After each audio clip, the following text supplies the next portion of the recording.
Good afternoon. It's Thursday, the 25th of May, 2017, just after 1 o'clock. Welcome to UK Column News. I'm your host, Brian Gerrish. With me in the studio, Mike Robinson. And we're joined today by David Ellis of Strategic Defence Initiatives. And my goodness, what a lot is happening post-Manchester bombings. We're going to have a look at how we see some of the events that are unfolding around us.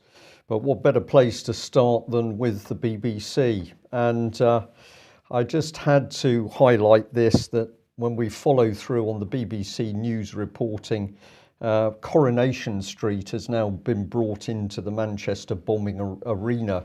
So well done. £4 billion worth of BBC government propaganda machine. So the bombing toned down to the level of Coronation Street. Just amazing, in my opinion. Yep. Well, of course, G7 in preparation at the moment. And well, Sky News pushing out their Sky Views. Should this G7 summit go virtual? So what are they saying? They're saying sun, sea, sand and soldiers, lots of them holding lots of guns, hardly the image the residents of Sicilian resort of Taormina want in the holiday brochures, but those sort of pictures will be beamed globally in the coming days as world leaders descend for the annual G7 get-together. Just getting the likes of Donald Trump in and out of the town has proved a logistical nightmare. Old, narrow, winding streets don't make for easy cavalcade manoeuvres, and the Americans in particular have big gripes about security. And so it goes on. Theresa May is going to be dropping in, as will Emmanuel Macron, and so on. So they are calling for the G7 to go virtual. Sure, change would take away the opportunity for cities and nations to showcase their attractions and their issues, the article says, but they think that is the best approach for dealing with this issue of security. Brian, how long is it going to be before we never actually see our alleged leaders? Well, we know maybe we're not going to see them at all, Mike, or maybe we're going to only see our leaders projected as a hologram. And what it's going to do, of course, is totally distort reality. You will have no idea watching the box what you're actually seeing, real or digitally enhanced or fake, no idea at all. It's 1984 in 2017, of course. Absolutely. Now, the main focus, at least Italy wants this to be the main focus of the G7, is going to be Africa. And obviously migration is going to take part in that. Donald Trump, as we said, is going to be there. Theresa May is going to be there. And they are saying that, common sight off the coast of Italy in recent years, particularly off the coast of Sicily in recent years, has been the boatloads of migrants. They're concerned about that. They want to do something about it and talk to the other leaders about it. I don't see too much mention from the G7 about what caused this problem in the first place. Let's not mention Libya at all. And the fact that as we continue our geopolitical shenanigans in the area with three sort of governments in waiting, none of them really knowing which one is going to end up being the actual government, one of the three of them supported or backed by the United Nations and the other two not. And in the meantime, Libyans have made people trafficking their main source of income. So let's not mention that, though. We're going to find other solutions to this, but it's okay because apparently they don't just want to talk about crises like migration and famine, but also promote innovation in Africa and see what they can do to help. Right, that's good. Good, isn't it? Yep. Well, as I said, Theresa May is going to be there, but she's not sticking it out till the end. She's going to cut short her visit. And apparently she's coming back on Friday. She didn't say what's on screen at the moment, but I'll read it out anyway, because this is what she would have said if she had been asked. You read her mind. I did, yeah.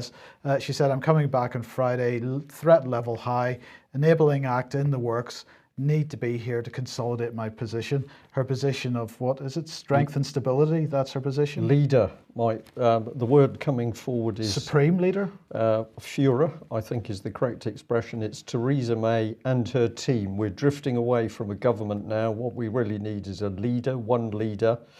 And this is coming in very, very strongly, as we're going to be showing in the news. Okay. So what is Theresa May coming back to? Well, let's pop back to the BBC. Always a good place to go, particularly if we're going to ramp up the hatred and alarm. And here we are, UK officials incandescent with rage at US leaks. And what is all this about? Well, all of a sudden we learn a remarkable fact that Greater Manchester Police, as they do, have been sharing the intelligence about the attacks with US intelligence agencies, and it now appears that the US intelligence agencies have shared the information with the media in America, and oh dear, the media in America has now published pictures, and these have obviously come back to UK, and as the BBC says, that the British government officials are incandescent with rage that such delicate information should have been leaked. But quite remarkable what's being talked about, because of course we're being told that this was a very big bomb. We're being told that it was full of nuts and bolts, very dangerous, killed 22 people, and 59 people, I think, is the latest on the injured. So this was a significant weapon. We just pop across to the Mail here. And the Mail carried this image, which is of the cleanup operation in the foyer. So we've got paramedics tending people who are prone on the floor. There appears to be a lot of blood around. This is the comment the Mail has in its article, and I encourage people to go and read it. It says a US intelligence official said the bomber used was so big and sophisticated, including materials hard to obtain in Britain, that it was almost impossible to see. He didn't have help. So all of a sudden, Greater Manchester Police simply telling the Americans what they're up to. But here we've got more information. It was a big, sophisticated bomb, including materials hard to obtain in Britain. Other reports are saying actually that it was the same explosive used in Paris. So it's almost like the debate has gone clear of British intelligence services and is now being worked on by the US. Nobody in control. This appears to be a shambles, but we could ask, when did Britain's police start working hand in glove with US intelligence agencies?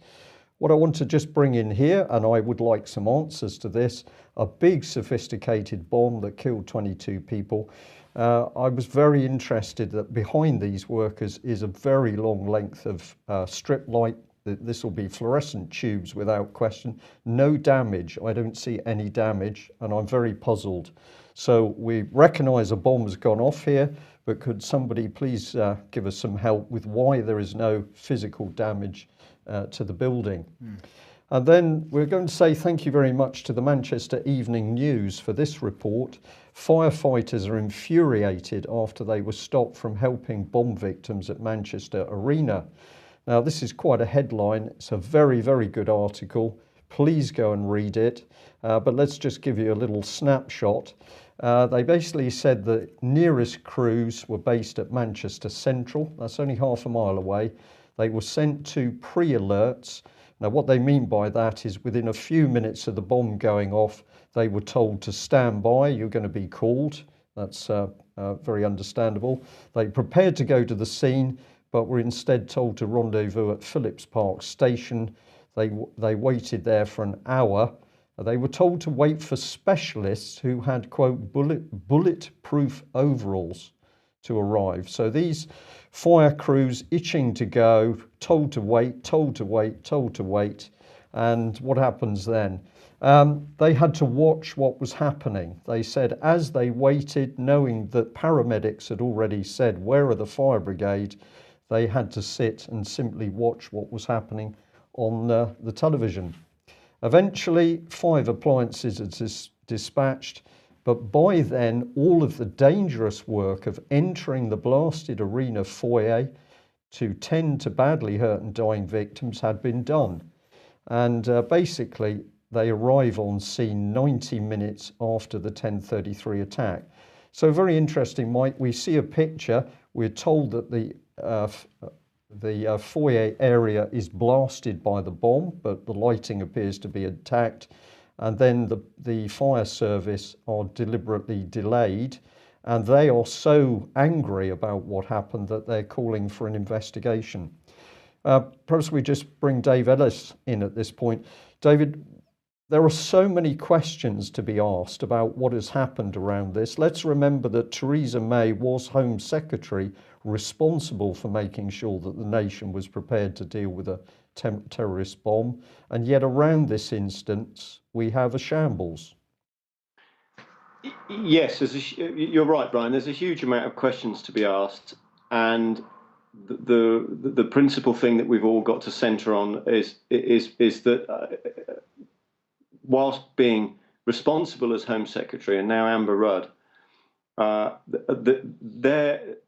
they're really ultimately responsible for this situation to be coming around under their ministerships, and they are now seeking re-election. And I am fundamentally convinced that they are not, under this situation, fit to be re-elected. That they are, they're entirely, the indictment upon them, upon the situation here, rests on their shoulders. But where the management of this is concerned, what the government is doing in terms of managing the press and what's happening and what's being released, on the one hand, looks like it's being managed in a certain fashion.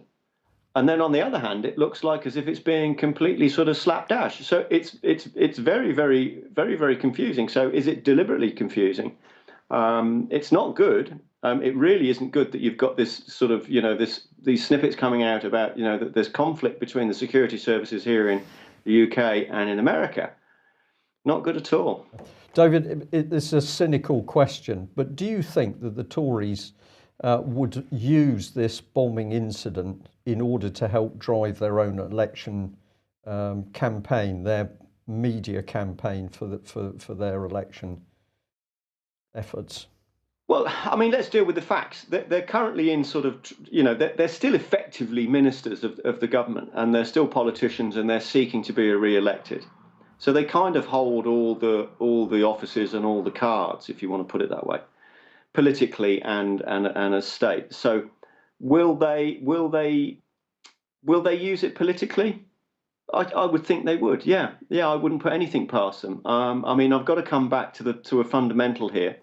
When we broke the story about David Cameron and Number 10, so it's the same group of people, although the frontline actors have changed between May and Cameron.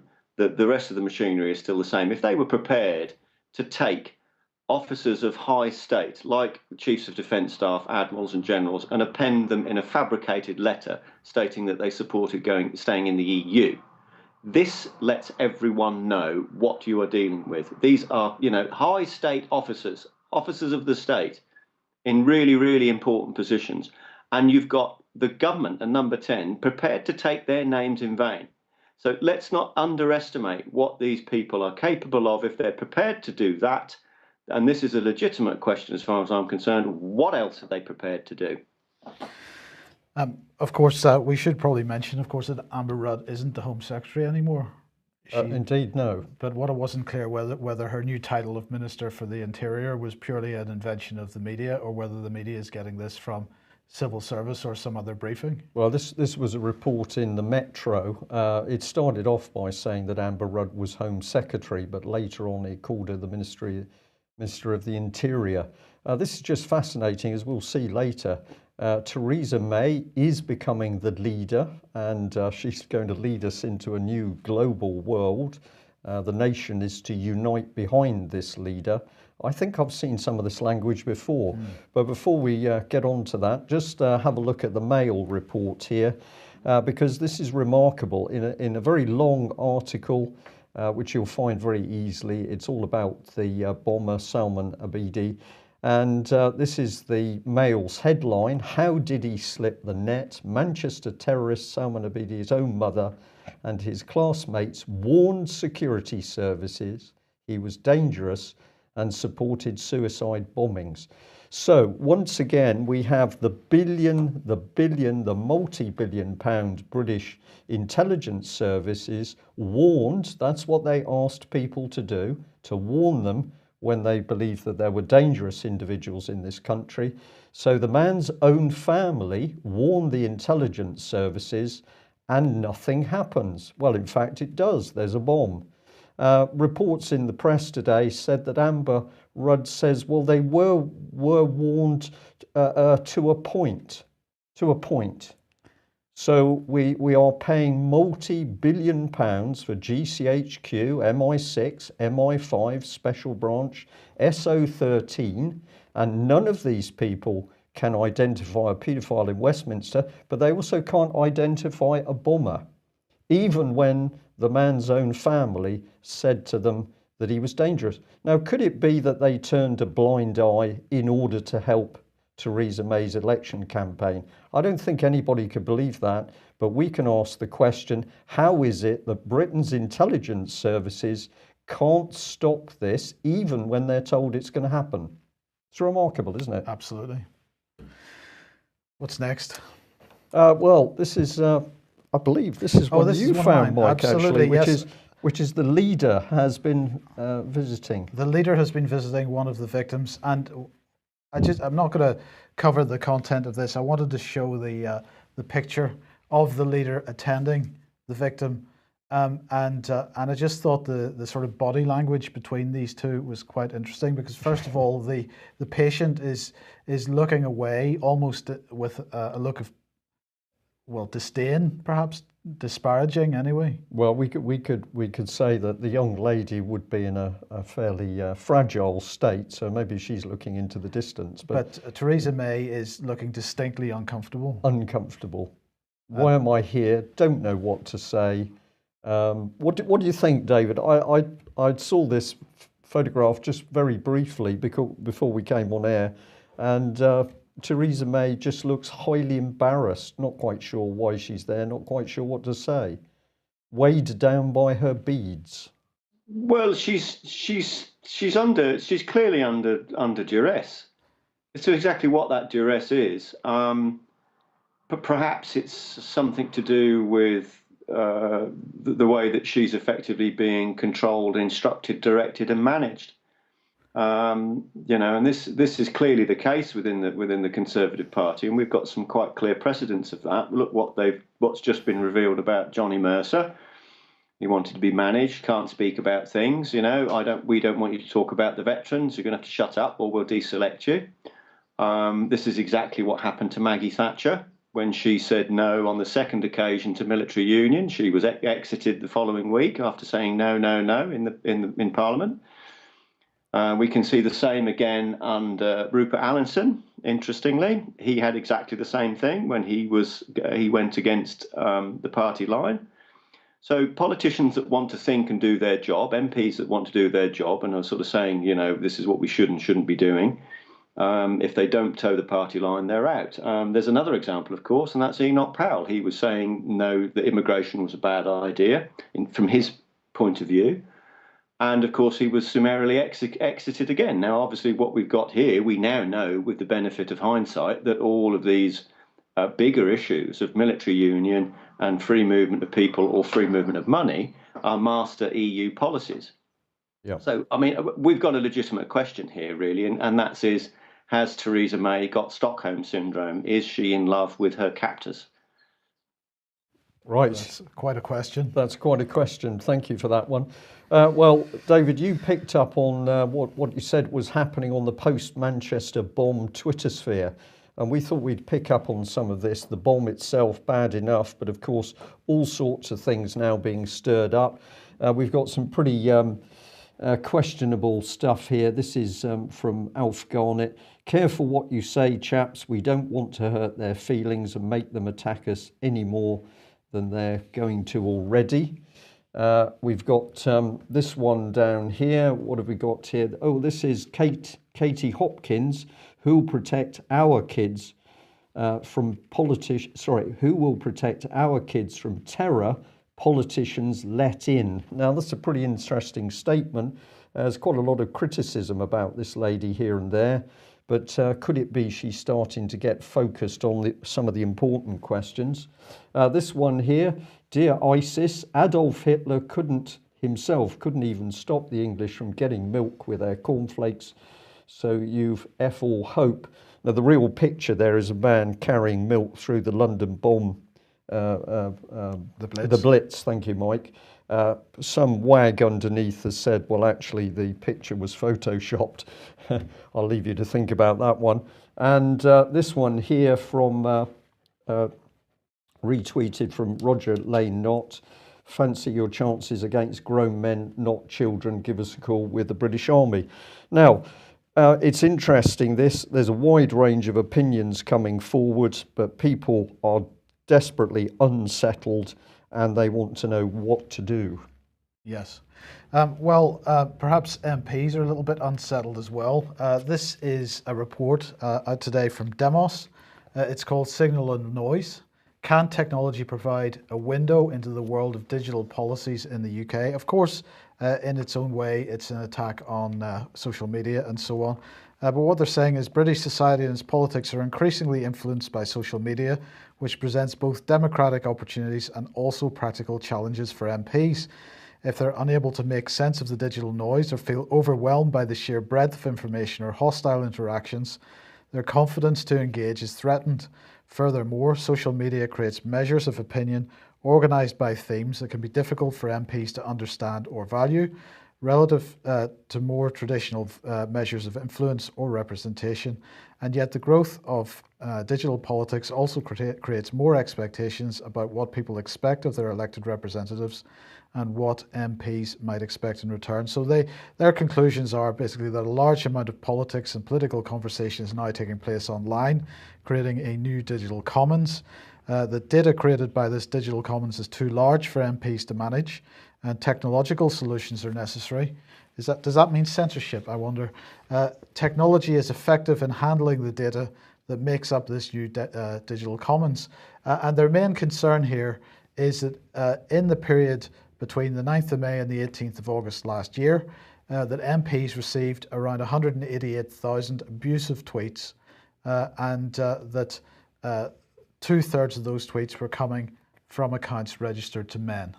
And they said that the abuse reached a peak on the day of the EU referendum result, and then a further peak when Boris Johnson pulled out of the race to become the leader of the Tory party.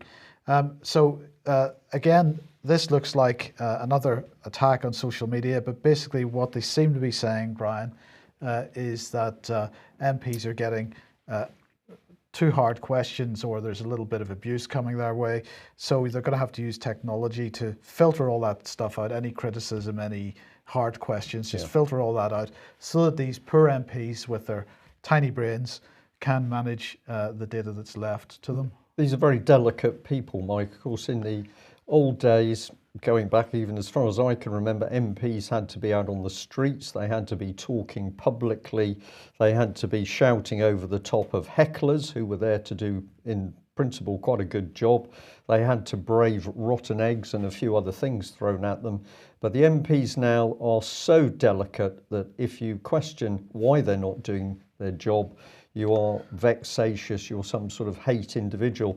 And of course, my own Gary Streeter, Tory party representative, he came back with what was very personal abuse, really, when I simply asked for his comment on the front page of we could say some of the better papers, but some of the mainstream papers, so the Times and the Telegraph, talking about the demise of our military, ask him the question, comes back with a personal attack. So they're very fragile people. I wonder whether it's guilt. Well, let's have a look at how local media can deal with events. And we were very interested with this one. It's the Plymouth Herald. Police decision on whether to deploy military on Plymouth streets after Manchester attacks. Now, that little headline leads you to believe that the police are in the process of making a decision, and you think, there are more military coming on the streets. But when you read the article, that's absolutely not what the key message is. This man, James Vaughan, Deputy Chief Constable, is saying Operation Tempera will now be activated alongside other established and tested plans, meaning that military personnel may now be deployed onto the streets under police command and control. Locations for deployment are agreed at a national level, and at this stage, there are no plans for deployment in Devon, Cornwall, and the Isles of Scilly. So, this is, you can just say it's sloppy on one hand, but if you follow it along, the bombing, and now we've got fear, we've all to be fearful, we've got to have troops on the streets. We didn't need that for the IRA, but we do for Daesh, ISIS, Al Qaeda, whatever it is. And then we've got people not being stoical, standing up and saying we're going to carry on. We've got manipulation of press reports, and this is another one I think you've got coming up. Well, but I would just say on this, this is sheer hypocrisy on the part of the Herald, because the Herald, like all the other mainstream papers, jumped on the fake news bandwagon. And one of the signs of fake news that has been promoted since the beginning is the use of clickbaity headlines, and that to me is a clickbaity headline. Yeah. So hypocrisy, unbelievable hypocrisy. We'll call it clickbait then. Well, David, this one is really from you. It's a tweet that came out on US Defense Journal, from US Defense Journal this morning. The tweet says, missile marked Love from Manchester reportedly sent into battle against Islamic State. This didn't make us feel terribly comfortable. What are your thoughts on this type of rhetoric? Yeah, I mean, just going back to this and the other tweets, did a bit of a sift this morning, just a quick snapshot, just to see what the reaction was. So obviously the government will be doing this. They will be assessing the reaction on all the social media and processing all that data and information. So this will be being analysed. So we can't underestimate that. So we've got to come back to two fundamental things, really. There's a precedent in this country for this sort of thing, and we also have common law. So under common law, murder is recognised there as being a crime. So let's just look at it in those very, very sort of stoic terms. This is a crime. Okay, full stop. And justice is blind. It doesn't recognise any of the other facets that are coming through into social media about religion and race and so on and so forth. Common law doesn't look at that. It just looks at the crime. End of. Now, we've got a terrific precedent in our history for this, and that is under Queen Elizabeth I, where she has stated that she did not want to make windows of men's souls during the troubles that followed on from Henry VIII between Protestants and Catholics. So this is exactly the same. We should not be making religion an issue. We should focus on one thing and one thing alone, that murdering anyone is a crime, and that's it. Don't go down all these other avenues, otherwise you will lose sight of what the principal issue is.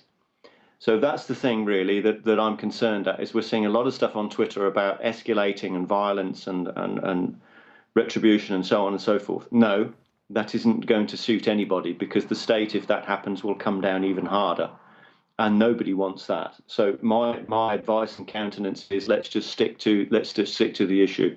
If anybody perpetrates these sorts of things in Britain, it is a crime, and that's it.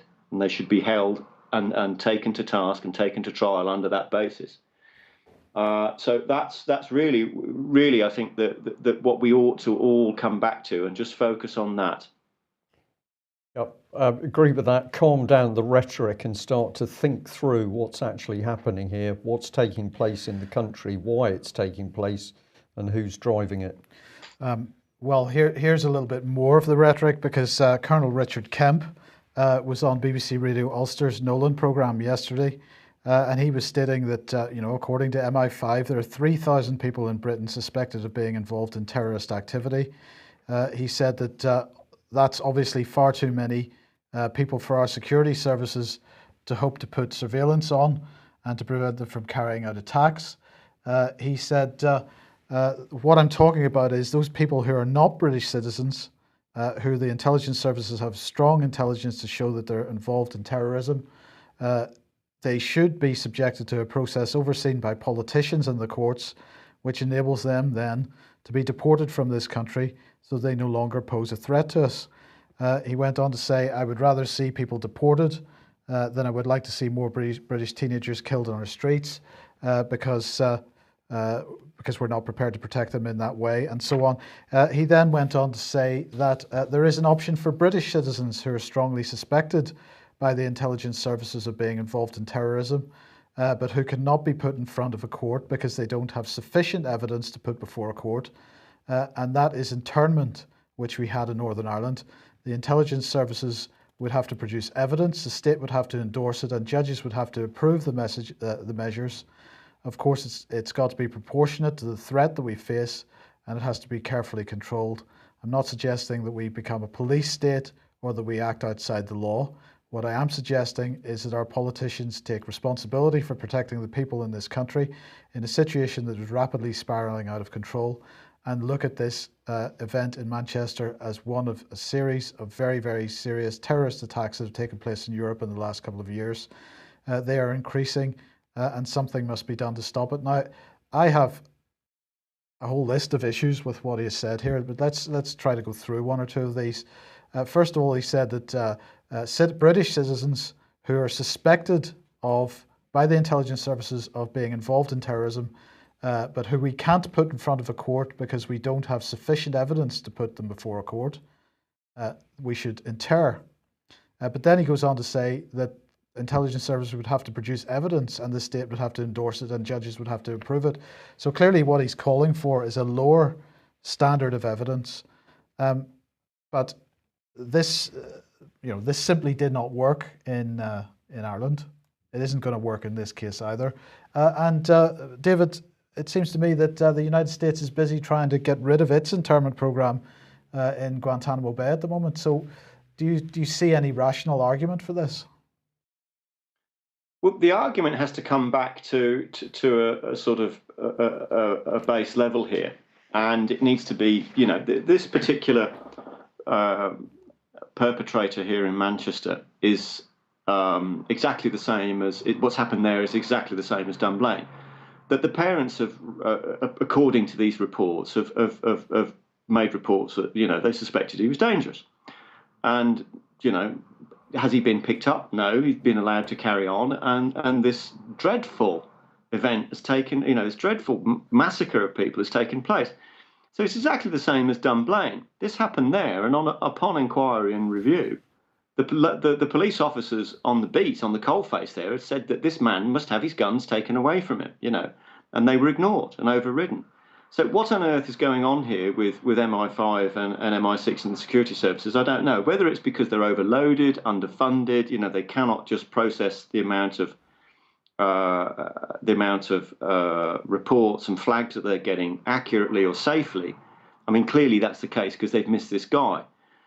Their sort of sift rates are apparently 2 to 3% of those that are flagged. So out of 100 flags that get sent in that we need to look at this person, only 2 to 3 actually get picked up and followed through. So how they're going through that process, I don't know. I couldn't comment on that, but that seems to be the sort of the stuff that's coming out. So it's clearly not right. It's not working. And we have to come back again to Theresa May, while she was Home Secretary, is responsible for all of this, as is Amber Rudd now, and these people are seeking re-election. No, absolutely no. It cannot be allowed. It cannot be allowed. Brian, is it the wrong approach, perhaps, to stop this happening in the first place? I mean, where are these guys coming from? They're coming from action that we've taken in the Middle East, whether it be Libya, Syria, Iraq, wherever it is, and they're coming from organisations that we've been funding. Yeah, you're absolutely correct. And I remember quite a few years ago giving a talk in the Midlands to, I think it was a BMP meeting. It was an extremely interesting meeting. I was invited to talk about common purpose, and that was the primary subject of my talk. But at one stage, towards the end, when I was asked questions, somebody said to me that they were very concerned about levels of immigration, and they were concerned about the mosques, and they were concerned about the Muslims. And I asked a simple question, and that was, how did these people get into the country? And initially there was almost silence to that question. So I had to prompt. I said, did these people fight their way ashore? And eventually somebody from the back of the room shouted, "No, we let them in." And I said, with a little bit of humour, "You let them in. I always wanted to know who let them in." And then there was a fairly blunt response. But eventually somebody said, "Well, the politicians let these people in." And that is the truth of the matter. So if we start to look at what has been going on here, we've got displaced people, as Patrick Henningsen has said, many of them absolutely fleeing from war and violence. They are invited into the country by our own politicians. So the people we need to focus on, first of all, are the people who opened the gates. The people who were invited in, that's a secondary problem, because what we're looking at is those individuals who've come in alongside them. But again, the politicians are responsible. And I have to say that by the end of the meeting, I had a lot of people beginning to discuss the reality that the problem has been caused, fomented, driven by our own politicians. And if we go back 30 years, those politicians overwhelmingly white and would call themselves Christians. So, David, you might like to counter with me here, but I found it fascinating to be with that group of people and to ask a simple question: how did all these people get into our country? And then you've got to prompt them. It was the fact that our own government has created this problem for us. What we've got to do is just think very clearly. We've got to assess what's going on clearly, and really take a leaf out of Marcus Aurelius's book. Just what is the nature of what we're dealing with? What is the nature of the thing? What is the nature of the problem? And the nature of the problem is that we have dreadfully low acumen in our political interface. That is the problem. So we've got to get our finger out and start electing people that have got a higher level of acumen and respect for the people in their provinces that they purport to represent. And this is the principal problem, as to going back to what I said earlier about Maggie being pushed out when she said no to military union, and Rupert Allenson when he said no to Maastricht, and Enoch Powell when he said no, we shouldn't be taking down this road of immigration. And Johnny Mercer, no, we don't want you talking about veterans. What we've got to have is either enough criticality within any particular party to actually be the government and actually represent the people, so that we can all get on and live in peace and build bridges and get on with each other. Or if we carry on like we are, all that we're going to have is more of the same, because it isn't going to change under the current regime. And this is the principal problem, is that what we're seeing really is that this facade that we see in number 10 under May or Cameron or whatever, they're not actually the government. They're just the bit at the front. The government is actually behind, and we can't see who they are.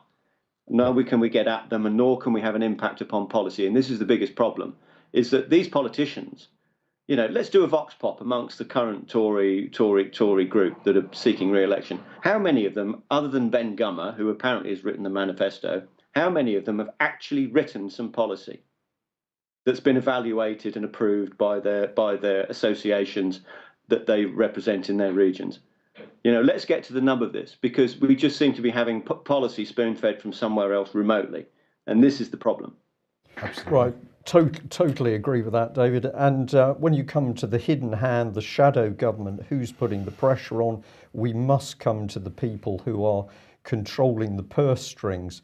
So very appropriate time to bring in our advert on the back of this letter from the Rothschild banking empire advising the Chancellor on steps he should take to reform and correct what is happening in the banking industry. So poacher turned gamekeeper, but we're saying that tonight in the Lugger at 7:30, that's the Lugger pub in Penzance, there's a talk on the lie of austerity and the national debt. So if you're local in the southwest, perhaps you come along and attend, give support to the team. Now, I'm just going to return to how things are being put together. We showed this yesterday. We're going to bring it up on screen, because if people have not seen this document, they need to. This is what Theresa May has got ready to go in the background, the Armed Forces Deployment Royal Prerogative Bill. And my goodness, as Mike said, this is absolutely an enabling act. The provisions required for deployment of Her Majesty's Armed Forces by the Prime Minister in the event of a conflict overseas. And we pointed out that actually, whilst it says overseas, that when you get into the body of the text, what you start to see is this is talking about emergency and security situations. So we've highlighted it there. Approval is not required for a conflict decision if the emergency condition or security condition in this section is met. So this is a very ambiguous document. It says that it's Her Majesty's Armed Forces, but actually this is the key bit, which is so terrifying, because it is for the Prime Minister to determine if the emergency conditions or the security conditions is met. The Prime Minister should, if feasible, it may be too difficult and therefore don't bother, that's what that's saying. If the Prime Minister determines, the Prime Minister, this is the Führer, Mike, this is the leader. Yes, it's not just an enabling act, it's a coup. It's a coup, absolutely. This is a coup. David, I can see that you're keen to come back in here. This is a truly dangerous document. If the Lib Dems and Labour do not understand what's coming here, they are about to see their parties simply shut into the wilderness with an enabling act. Yeah, everybody really needs to see that this is the nub of everything. This is such an important thing that's happening here, and everybody needs to pay attention. Everybody needs to propagate this on their social media. This is vital. Is this Prime Minister seeking absolute power or power in absolute? That is what this enabling act is actually looking like. So I'm sort of saying, you know, really it wants to be every single Crown officer or officer of the Crown or warrant officer needs to pay attention to this, because this is looking like power in absolute in the hands of one person, the Prime Minister, and that is not how it works in this country. David, we have had civil wars in the past over the issue of the divine right of kings. We've been arguing over the last few years that we've been seeing an increasing a parliament with an increasing view of itself that they have the divine right to do anything, but here again, we see this now concentrated into one person. That's quite right. This is looking like divine power in the hands of the Prime Minister to enable, you know, I mean, what we're seeing really is the merging of Her Majesty's Armed Forces, the Crown Armed Forces, merging with the police into what effectively looks like a police state. You know, this must be stopped, and it must be stopped very quickly. There needs to be a substantial outcry from all of those in office. Yeah. Well, we're drilling a little bit deeper because if we go back to 2015, UK Column was warning about this particular one. If we can pop this one on screen. Oh, sorry, right? wrong. Yeah. Here we go. We've got police carrying guns on routine call-outs, including tens of thousands of minor incidents of burglaries or even car crashes. But the meat of it was that the private company, ACPO, a private company, albeit the Association of Chief Police Officers, has now created a 6,000 strong, fully armed private army. And we said at the time, when was this sinister policy debated in Parliament? And of course it never was. So a private limited company, ACPO, simply made a decision to arm its police officers. And now we've got those police in charge of the army on the streets. This is unbelievably dangerous. Okay, ACPO has now changed its spots to the Police Chiefs Council or something like that, but it still applies. So who is behind the police? Well, of course, we've got G4S, we've got Serco, we've got IBM, and behind them are the bankers. We have got a private army being created here. This is very dangerous. And if we stay in 2015, it was Russia Today that was warning what was coming in the UK were secret courts. This was part of the cartoons there. I find you guilty of domestic extremism. Do you have anything to say for yourself? It's no good me telling him again I'm innocent. He's made up his mind. So we've got Theresa May's next step is criticise her and you're a domestic terrorist. Does this mean that anybody that does what the UK column is doing today, which is challenging the government over their policies and their security, their anti-terrorism policies, is simply going to be put in a private court with a single judge and declared guilty of being a domestic terrorist? Yes, Or it's a simple answer extremist. to that. Okay, and what do you use to help this along? Well, you blur what is war and what is peace. And we showed this a few days ago from the Joint Warfare Directorate. The challenge, the distinction between war and peace and home and away are increasingly blurred. Think of that statement. The distinction between war and peace and home and away are increasingly blurred. Now think of that document we've just seen, which starts out talking about the deployment of troops during war, and in fact is really meaning the exact opposite. And I'll do a couple more of these just to ram this home. Here we are in the year 2000, and Tony Blair, the Prime Minister, has a vision of a new Britain. Central to this vision is the creation of a new class, a new elite, placed in positions of authority, who will propagate the new spirit of the age and spread the principles of the third way across Britain. Very quickly, David, the evidence is all in front of our eyes here. It's just in front of us when we look properly. Correct. Absolutely correct, Brian. Everybody just needs to wake up. It's clearly in front of you all. It may be that your reality is going to be challenged, and you're just going to have to sort of pull yourself up by your bootstraps and push on through. The most important thing is that you don't stall and then do nothing. Yep. So you keep saying action conquers fear. People have got to go through this. They've got to work through this, and they've all got to work together. And we've all got to close ranks. Otherwise, it will be a police state very, very quickly. Right, now look at these two statements against everything we've covered so far. This is going back to December 2010. Nicholas Bowles MP quoted in The Guardian, "The Prime Minister and his deputy Nick Clegg want their people power revolution to unleash chaotic effects across local communities.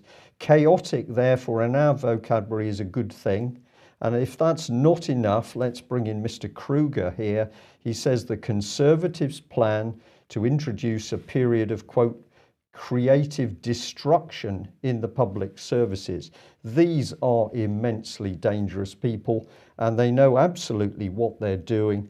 This is effectively the seeds of bloody revolution in order to get their new agenda into place. And if you want to see the real meat of it, have a look at this document. Here's the Tory manifesto. In the conclusion, I just couldn't believe this.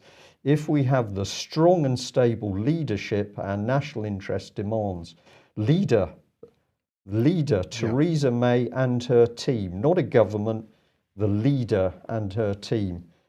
So this is conservative coup, hashtag conservative coup. This is right in front of our eyes. And just to tie this together with what David has been talking about for the last couple of years, we'll come back to this issue of the merging of police, civilian and military command and control, Brian, and remind us that this originally, the first time I heard of this idea was a combination of NATO and the European Defence Agency, and it began with a speech by Federica Mogherini in November 2015, where she absolutely called for civilian and military command and control structures to be merged, and some corporate interests in that as well. Yeah. And of course, if we look at what's going on with the privatization of police, David, just in 2 minutes, we're going to end up with the police apparently in charge of military, and what the police sold to G4S, so our military in the hands of G4S? Yeah, I've got local policemen actually saying this openly. All middle, low and ranking police officers on the coalface are actually saying this. They're actually saying it openly. So we're seeing the blending and the corporatization of it, and it's dreadful. It is absolutely dreadful. Now, where the military are concerned, I really do want to say this. I remember back, Brian and I, when we were in Parliament Square with the Al Blackman and Royal Marine parade, to try and get to get the politicians to let Al Blackman go, the political prisoner. And Jonathan Goldberg, the QC, said at the time that under the circumstances, and what effectively I understand what he meant by that was that the servicemen are in a state of no man's land legally. And I'm reassured by that by a couple of very, very, very senior lawyers who have had the same conversation with me on what's going on with the law and the MOD currently. And we can see that manifested by the pursuit of servicemen from going back now to Northern Ireland and the Troubles and Iraq and so on and so forth, and Al obviously in Afghanistan. What Jonathan Goldberg said in Parliament Square was that if any serviceman discharges their weapon currently at a non-uniformed terrorist or insurgent, they will find themselves liable for murder charges. Now, this guy's a QC, and he said that in Parliament Square. So all of you take heed. Okay, well, look, we're pretty much out of time, Brian, but I just want to briefly mention the NATO Heads of Government meeting today. We'll go into this in more detail tomorrow on tomorrow's programme. But David, I just wanted to mention one aspect of this because aside from their claims that they're going to formally join the coalition against ISIS and their demands for more money from various member states, one of the things that is of note is that NATO has just opened or is in the process of opening its new headquarters, which strangely enough are based in Brussels. And as part of the programme for this afternoon, there's going to be a walkthrough of the new NATO headquarters for all the attendees. So Jens Stoltenberg said this will be an historic milestone, a new home for a modern alliance. But what interested me was that they, in this process, are, as they describe it, marking the handover of its new headquarters from Belgium to NATO. So what we seem to have here is, this seems to be a bit similar, I suppose, to what's the word, which has just gone completely out of my head. I'm afraid I can't help you immediately. Ambassador, an embassy, right? An embassy. Thank you. Yeah, okay. An embassy, where, of course, if you have an embassy in a nation state, that embassy is considered to be the territory of the country whose embassy it is. So NATO seems to be in the same position, but NATO, as far as I'm concerned, or as far as I'm aware, is not a sovereign nation. So if they're handing the headquarters from Belgium to NATO, this becomes NATO's territory. What is the legal status of this organisation? It's very interesting indeed, and we're obviously going to have to spend more time on that one. Yes, David, quickly. Yeah, I mean, this is supranational stuff right in everyone's faces. As I've said and warned continually, NATO is but a bus, and it's rounded all of these national militaries up on a bus, and that bus is going to arrive at Brussels, and it's just done that, and it's going to drop everyone off in Brussels. Now, I had a conversation with a very senior conservative the other day who telephoned and wanted to know about EU military union and EU military unification. And what we discussed was that multiple or bilateral, on the face of it, bilateral defence agreements, fine. Everybody doesn't seem to have a problem with that. But what actually is going on is that multiple bilateral defence agreements are actually EU military unification. And people, the MPs are not seeing this. They don't see what's actually happening is that the whole situation is being literally amalgamated. All of these national militaries are being amalgamated into EU military union via this military unification process. And that these bilateral agreements, whether that be with NATO or whether that be under the Franco-British Council arrangement or whether it's under Mike Fallon's enhanced defence union with Germany, actually equate to EU military unification, and it will lead to EU military union. So there's no guesswork involved here, everybody. The NATO headquarters is in Brussels. It's telling you now what is going to happen to our military if it isn't stopped and debated now. And if there's one thing Brian and I have found is that these Tory MPs are under instruction not to debate this. And it's vital now. If Labour want to win some votes or UKIP want to win some votes, get out there now and challenge these people and make this an issue. Because if we don't, we'll lose our military to the EU and there'll be no Brexit. Well said. Excellent. Right, we'll just end on this one because if anything sums up the mindset of people at the moment, this is a maths paper, primary school maths paper, it seems, for somebody. So I've hidden the answers, which were handwritten in the bottom right-hand corner of this, because I don't want this to be the pupil involved to be identified at all. But this is a maths paper, and what does it say there? Defuse the bomb, solving equations, so it has a picture of a rectangle which represents a bomb with some coloured wires coming out of it. The coloured wires represent numbers, and they have to solve the equations to defuse the bomb. What is it that we're doing to our children here? Well, we are reframing them, Mike. This is going on an unprecedented scale, and of course, many people, majority of people, still totally unaware of the government's behavioural insights team, which is a propaganda machine to reframe the way people think, and particularly children. Yep. That's it, and all about it. David, thank you very much for joining us. David, thank you very much for joining us. Just to say, a couple of people criticised me because I pointed a finger at the police with their weapons on the streets and described them as scruffy in their baseball caps. I stand by that description. I think it is a piece of uniform designed to cheapen our police, and I am disappointed that any police officer would want to be seen in a, quote, McDonald's baseball cap. And I'll also say that we're interested in our comments around Tommy Robinson, and rhetoric following the bombing seems to have hit the right spot, because we've had people accusing us of being pro Tommy Robinson and people accusing us of attacking him, people saying we're pro-Islam and people saying, well, of course not. What we are here to do is to get people to look at the real facts and information and start to think. Because if we don't do this, we're going to simply fall for the propaganda coming out of the government. And UK Column is not going to back down on the important issues, even if people start to feel uncomfortable. That's it. Thanks for joining us. We'll be back tomorrow. Bye-bye. Bye-bye.